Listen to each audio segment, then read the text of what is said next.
ಔದುಂಬರ ವೃಕ್ಷ ಅಂತ ಕೇಳಿದಿರಾ? ಅತ್ತೆ ಹಣ್ಣು ಅಂತ ಕೇಳಿದಿರಾ?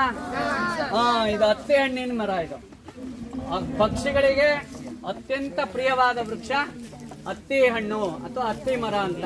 ನೀವು ಅಂಜೂರಲ್ಲಿ ಹತ್ತಿದ್ದೀರಲ್ಲ, ಅದೇ ಜಾತಿಗೆ ಸೇರಿದಂತಹ ಇದು ವೃಕ್ಷ. ಇದು ಅತ್ತಿ ಹಣ್ಣು.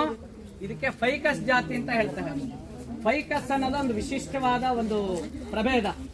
ಫೈಕಸ್ ಅಲ್ಲಿ ನಮ್ಮ ಏನು ದೇವ ವೃಕ್ಷಗಳು ಅಂತ ಏನ್ ಹೇಳ್ತೀವಿ ಅವೆಲ್ಲ ಫೈಕಸ್ ಜಾತಿಲಿ ಬರುತ್ತೆ. ಹತ್ತಿ, ಆಲ, ಅರಳಿ, ಅಶ್ವತ್ಥ, ಆಮೇಲೆ ಮದ್ದಾಲೆ, ಬಸರಿ, ಈ 6 ಸಸ್ಯಗಳೇನಿದೆ ಅವೆಲ್ಲ ಫೈಕಸ್ ಜಾತಿಗೆ ಸೇರಿದಂತ ವೃಕ್ಷಗಳು. ಇದು ಮನುಷ್ಯನಿಗೆ ಡೈರೆಕ್ಟ್ ಆಗಿ ಯಾವುದಕ್ಕೂ ಬಳಕೆ ಬರಲ್ಲ. ಅದು ಅಂದ್ರೆ ಮನುಷ್ಯ ತಿನ್ಲಿಕ್ಕೆ ಹಣ್ಣು ಯೋಗ್ಯ ಆಗಿರಲ್ಲ, ಅಥವಾ ಅವನು ಮನೆ ಕಟ್ಲಿಕ್ಕಾಗಲ್ಲ, ನಾಟ ಮಾಡ್ಲಿಕ್ಕಾಗಲ್ಲ.